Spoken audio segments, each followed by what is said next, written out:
Why do guys immediately try to quiz girls on the things they like? I've been quizzed on music and video game t-shirts. It's really silly.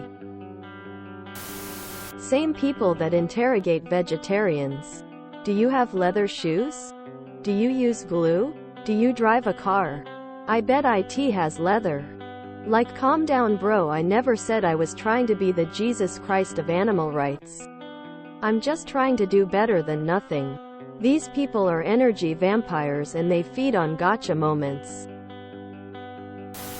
There's an issue sadly with women's hobbies being seen as lesser, basic, whereas male hobbies are seen as more legit, needing skill, etc. So when a woman says she likes something that he likes, that feels like an immediate threat to his hobby and masculinity. And so they resort to quizzing to prove you're a fake. An example: gaming is a hobby and skill is something often needed.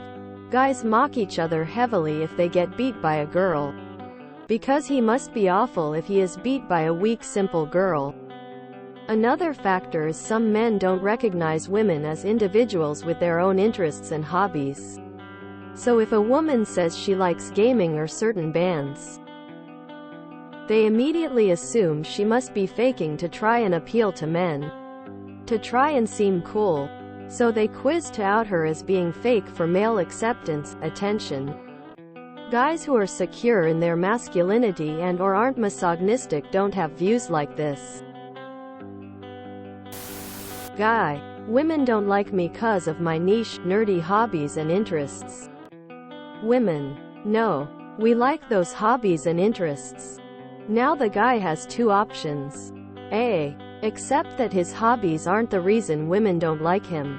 Or B. Choose to believe the women are lying about liking these hobbies so he can continue to believe that women don't share his interests and that's the reason they aren't interested in him. Trying to boost his own ego because he's insecure. You should tell him that he is the poser and a loser because not only you tattoo yourself to show that you are into it, but he, as an anime fan, fails to even be as hardcore as you. Both losing to being an anime fan. Because anime fans don't do that. Even the hardcore otaku in Japan don't do that. And losing to a girl lol. Edit. PSA. Liking anime and holding conversation is what makes people. You do the same to any type of media, be it basketball or football or gym or movies. You talk to find interesting conversation, discussion and enjoyment. You don't go around and quiz people and be condescending. That doesn't make you a fan. Instead, you are a boss. Imagine going up to someone and question their hobbies because it aligns with yours and you feel insecure about it. I get that all the time with video games. I'll know a video game and be better at it than a guy, yet they'll assume I'm pretending to like it and quiz me all the time. It's irritating. Same for programming. Guys quiz me for programming BC. They think I'm bad at programming or pretending to like it. I was never quizzed on anime though. Guys seems to believe me when I say I like anime, but for some reason they can't believe me when it comes to programming and video games. I think this is more of a perception problem. It's pretty normal for fans to gauge the knowledge of their fellow fans, man or woman, so they know what degree they can nerd out to before they are judged. Yes, it's your favorite show, but how into it are you? Would you get weirded out if I wanted to discuss the implications of the random NPC from episode 4? If this isn't what you're complaining about, I imagine that you've met a fan with a superiority complex. Very annoying to deal with. These people basically have to prove to themselves they know more than you. Once again, it usually isn't gender specific. And they're just as annoying to guys who mention that they like that subject. IDK, but I once wore a Battles t-shirt and a girl demanded I name some songs by them. Maybe people who wrap their identity up in liking obscure stuff feel like their coolness is diluted if other people also like their thing. Is this what people think about me loudly crying? I don't think I quiz too hard, but I am just trying to gauge how into the hobby they are so I know how to proceed in the conversation. I like this, can have a lot of variation. I've had girls tell me on dates that they like playing a fighting game but have only played a handful of times because they like the character designs. In the same vein, I've met people who say they don't even play this game, yet have played it for 200 plus hours. One person I'd talk about my favorite character's outfit colors while the other I'd complain how annoying a top tier's meaties are. Oh, I hate dudes like that. But they are like that to everyone. Not just girls. Just some incel thinking he's besting you. And in his mind. And what he will rant about later to his online echo chamber is that he did best you. I'm a shy guy who's not the best at talking to new people, so I default to a list of things to keep the conversation going until it flows into something else.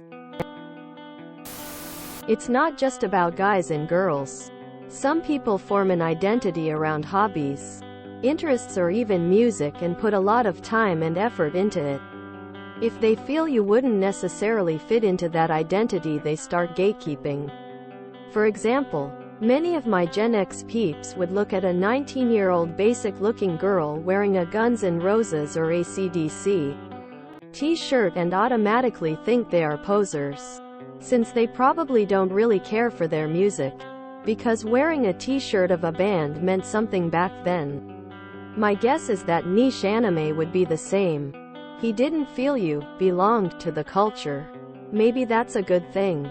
And then obnoxiously quizzed you to validate his stereotypical thinking. It's called gatekeeping. You can't be a real fan if you can't name the goalie, the drummer on the third album, the character who ate a peanut. Perhaps being a fan makes them feel part of a clique and you don't fit the profile. I.e., if they feel manly for listening to thrash metal, the fact that a girl could enjoy it too hurts their ego.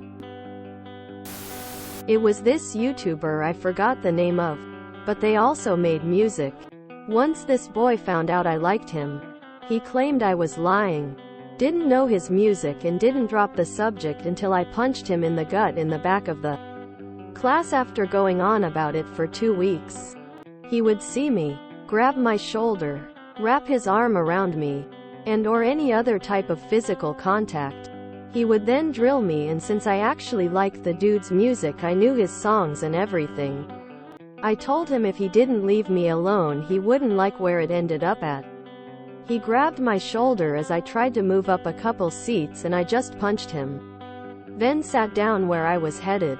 We were back in art class again, and when everyone looked back at him and asked him what happened, he just shook his head. He had fallen out of his chair. I think it goes like, huh? A female. How on God's green earth could you possibly share an interest with a man? You must be deceiving me to get attention and look cook. Just my assumption though. We are not all like this.